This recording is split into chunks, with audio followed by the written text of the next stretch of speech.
relationship with ourselves is the longest lasting and closest of all our relationships. Perhaps you are best friends with yourself, or perhaps you feel really ill at ease. This episode outlines the internal behaviors you might want to consider to build a stronger relationship with yourself.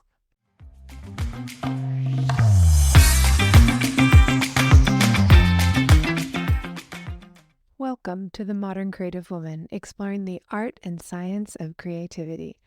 This is a podcast for women who want to elevate their creativity and start applying creative thinking in their everyday life. I'm your hostess and creativity expert, Dr. Amy Bakos. I'm a licensed psychologist and a registered and board-certified art therapist with over 27 years of helping women live their authentic lives. At The Modern Creative Woman, we are helping you, the modern creative woman, build your creativity. Through our conversation and creative insights, I'll provide simple tricks and practices that will help take the mystery out of the creative process so that you can start each day feeling empowered, creative, and ready to take on whatever comes your way. Let's get started. Hello and welcome in.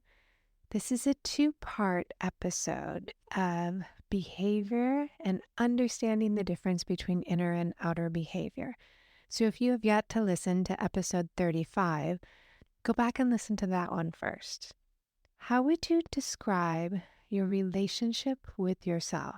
Is it kind, loving, or is it detrimental to yourself? Another question you want to ask yourself is, when was the last time that you updated your relationship with yourself? We get such an interesting education in school. Math, science, reading. If we're lucky, we get art and music. I just signed a petition in San Francisco to require financial education for high school students, which I think is a great idea. And of course, recently, schools have been adding aspects of emotional intelligence and mental health to our education system, which I think is long overdue, and I'm very grateful. Yet as women, it's probably been a while since we were in school, and perhaps a very long time since you last did a little continuing education on your relationship with yourself. Investing in our emotional, mental, and spiritual health is essential. Now, it takes some time, it takes some energy. I think it takes a little bit of courage as well. Sometimes we are too frightened to have a close look at our inner experience. If you're listening to this podcast, you're already a woman who wants to take an investment in herself. So I want to talk to you today about how you can do a little bit of an upgrade with your internal behaviors to really give you some more ease in your mind and perhaps even struggle less with your inner context so you can feel more free in your relationship with yourself. Before we go on, I want to remind you that I am co-hosting an extraordinary event in Paris. And this is for women who are ready to make this year their best year in all the areas of their life. So if you're ready to rebrand your perspective, your mindset, your creative spirit, and your style, this is the adventure for you. I'm partnering with Girl Boss Paris, and when you return from this trip, you will be transformed to the woman that you always wanted to become. How would it feel to finally be her? Why Paris? Well, because Paris is the perfect environment to embrace your feminine strengths, and Aurora Devoli of Girl Boss and I will be personally guiding you through the creative and psychological tools to really elevate your professional and your personal life. I'm so excited for you because you will walk away with practical skills, creative insights, a plan, and an amazing community of supportive women who can help you make sure that your 2024 is the year that you finally emerge as the modern creative woman that you've always dreamed of becoming. You are her. You actually just need to tap into her. You can catch the replay on 2 creativity classes that Aurora and I taught on themoderncreativewoman.com, or you can find the link in the show note. So if you are ready finally this year to take effective action in your life to make 2024 the year that you took a chance on yourself, you can book a call with me reserve some time to have a conversation about the Paris retreat. And I want to encourage you to act fast because doors are closing soon.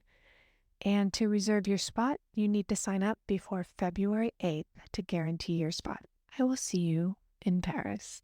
In last week's episode, I talked about external behaviors. This week, we're getting into the good stuff, which is all about understanding your personal inner context and your inner behaviors. An internal behavior is a thought, a feeling, a bodily sensation.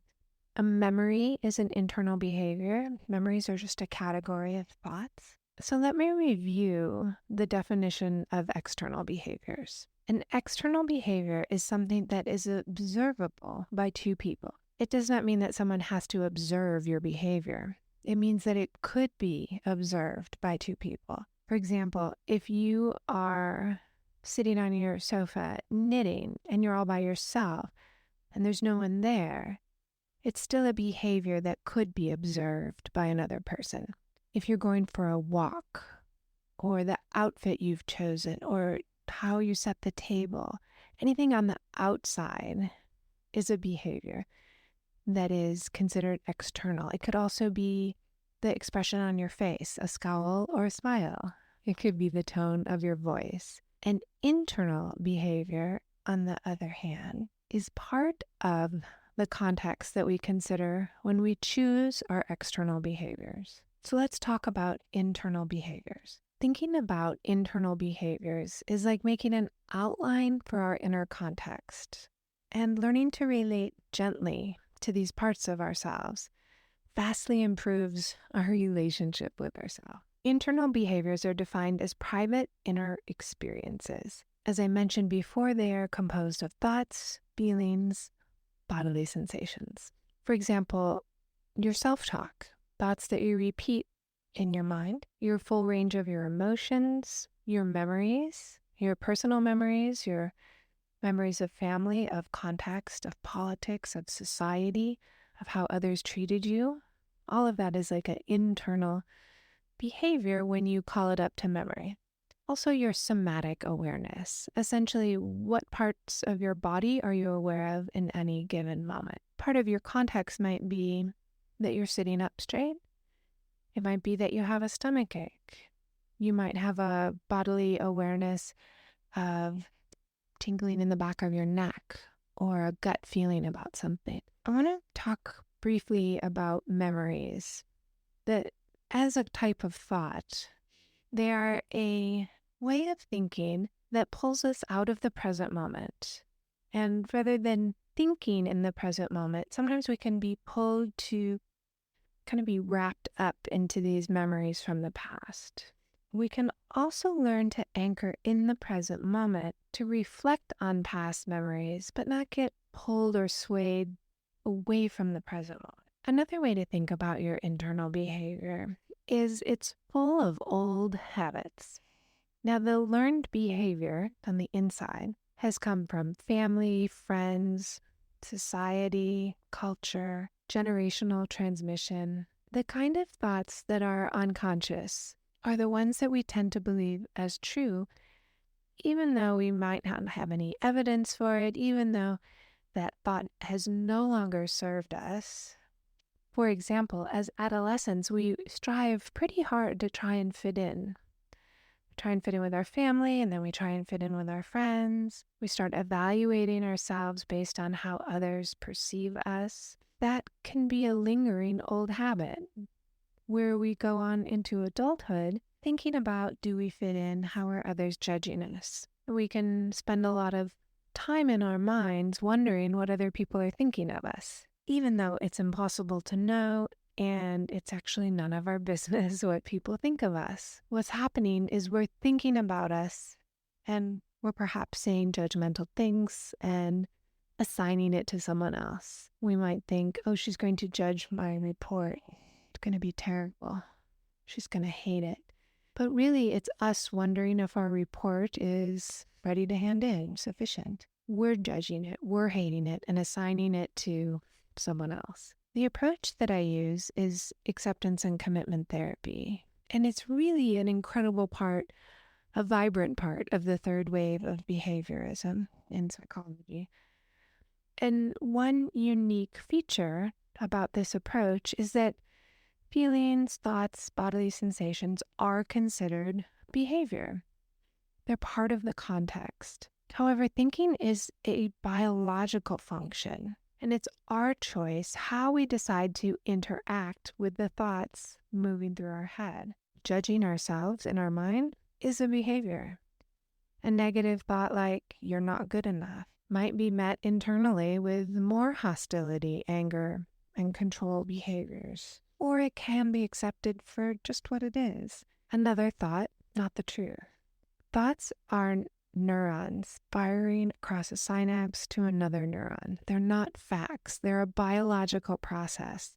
Just like your heart beats, your brain thinks. There is an incredible paradox when we think about these mental behaviors. Another person can never observe your mind. Others can only guess or infer what you're thinking based on what you're doing, what you say it, how you hold your body. A psychologist can't know your mind, but they can infer your inner experience through testing, conversation, art, observation of your behavior, etc. A neuropsychologist can never know your mind either, but they can know your brain through brain scan and brain tests. But your mental behaviors are unique to you and they're private. I thought about 5 ways that we can work with our inner context, those thoughts, feelings, bodily sensations. And I'm not proposing that you try and change that, which that kind of struggle really creates more suffering. And if it had worked so far, we would be teaching strategies to do that. But rather, the research points to the power of relating to our inner experiences in a different way. Holding those thoughts, feelings, and bodily sensations in a gentle way, in a kind way, and seeing them for what they are, thoughts and feelings, rather than facts. The goal is always to have a kind and gentle relationship with your inner experience. The goal is never to try and avoid or control or escape your inner experience. And the more we're able to engage with ourselves in a compassionate way, the less we struggle, especially with extremely uncomfortable or negative experiences on the inside. The more we can adopt a flexible, diffuse perspective on our thoughts, the more easily you can generate new ways of thinking. And as a byproduct, we can have more space for positive thoughts. So let's talk about how to creatively interact with your internal behaviors to influence your external behaviors.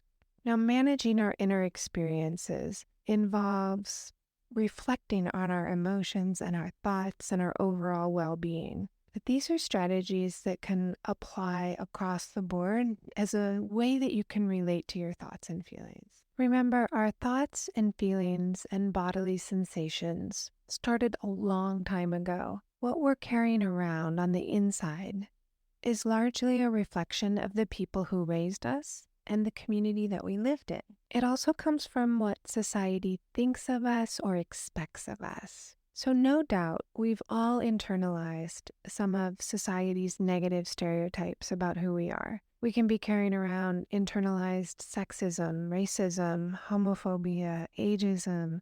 These are the inner experiences that are reflecting the society that we were raised in. It doesn't mean we need to keep these thoughts, but it's very challenging to just stop thoughts. My advice here is to not judge yourself when these thoughts come up and consider your actions based on your values. I also want to encourage you to take the time to unpack these kinds of thoughts with a trusted friend, a therapist, in your journal or sketchbook as a way to deeply understand what is coming up. I'm part of an anti-racism group, and we have been meeting in various forms for almost 30 years. I really want to unpack these thoughts that I learned from society because I want to be a better global citizen, and I want to be able to show up for my clients in a way that is culturally humble. So here are 5 practices that I recommend that have helped me unpack my inner experience.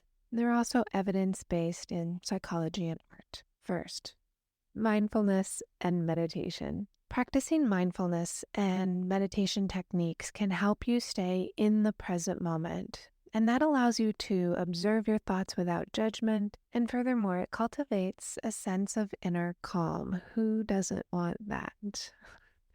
There is an abundance of psychological and medical research about the benefits of meditation. Regular meditation can enhance self-awareness and improve your emotional regulation. You can set your timer for 2 minutes every morning and just notice what you are aware of. What do you hear? What do you see? What do you think? There's no right or wrong way to do meditation. Second, it's really important that we teach our mind how we want it to behave and give it regular updates and continuing education. In particular, we need emotion regulation techniques.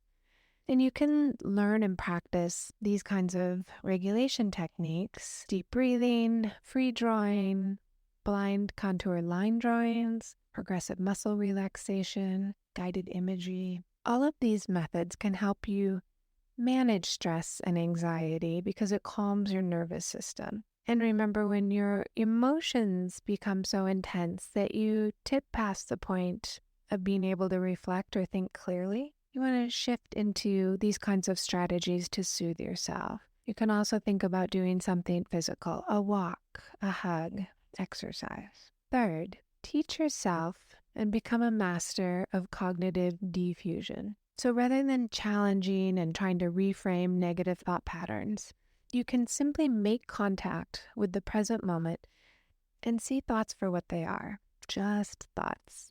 This idea contributes to a more balanced and constructive mindset where you can feel a lot more in control of your actions.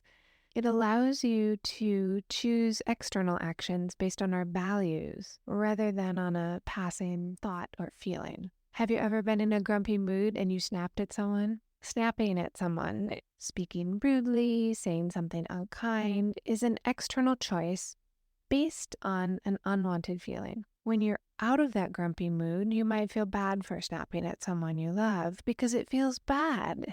It goes against your value of loving them. However, when we're able to diffuse from our thoughts, we can make more clear choices on our values. We can be loving instead of snap at someone just because we feel some kind of discomfort in the moment. Now, if we take the time to consult our values, we would think, well, how do I want to talk to this person I love? Instead of focusing on or even ruminating about the negative thought or the grumpy mood, such that it just kind of leaks out of us by snapping at them. Fourth, you always have art and expressive writing. Making art, journaling, or doing expressive writing allows you to explore and release your emotions on paper. You can externalize what's happening and understand it more clearly. You can practice self-expression with simple techniques like lines, shapes, and colors, just to draw out how you're feeling in the moment. You can write about past experiences, your current thoughts and feelings, and writing really provides clarity to reduce our emotional distress, increase our self-reflection. So I always encourage people to do a little writing after they make art. And when you're in the mood to write, you can start to plan out things like, how do you want to think and feel? And then you can use your journal or a little bit of art to figure out how you want your day to go. 5 minutes in the morning to figure out how you want to feel, what you want to do, helps us align our behaviors and our values. And 5, seek support. It really matters that we connect with other people, including friends and family, but also a mental health professional. Sharing your experiences and feelings, telling a story to someone that you trust, really does something for us in that it provides emotional support from that other person. It gives us a chance to see things from a different perspective. And telling a story is a powerful tool to understand ourselves more. Now, professionals can help offer guidance or specific tools to relate to yourself. I feel like I've made really excellent investments with my happiness psychologist, my business coach. I think setting aside the time and energy and money to do these kinds of things where I'm unpacking seemed really daunting at first. And then I realized that I was using new skills in so many areas of my life that the return on my investment was really 100 times what I thought it would be. You can use all these strategies and techniques to understand yourself more and cultivate that kind, loving relationship with yourself that can truly give you life more ease, more fun, and more compassion. Have a wonderful rest of your week. Now that you know about how to use your creativity, what will you create? Want more? Subscribe to the Modern Creative Woman digital magazine. It's absolutely free and it comes out once a month. And I know you can get a lot out of the podcast and the digital magazine. Yet when you're ready to take it to the next level, I want you to know you have options inside the membership.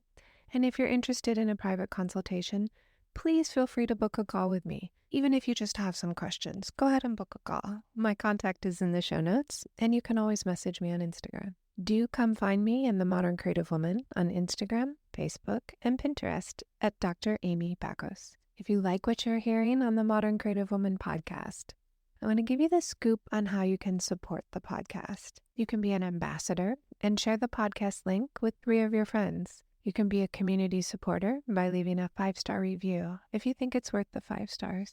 And you can become a gold star supporter for as little as $3 a month. All those links are in the show notes. Remember to grab your free copy of the 21-Day Gratitude Challenge. The link is in the show notes, and you can find it at moderncreativewoman.com. Have a wonderful week, and I cannot wait to talk with you in the next episode.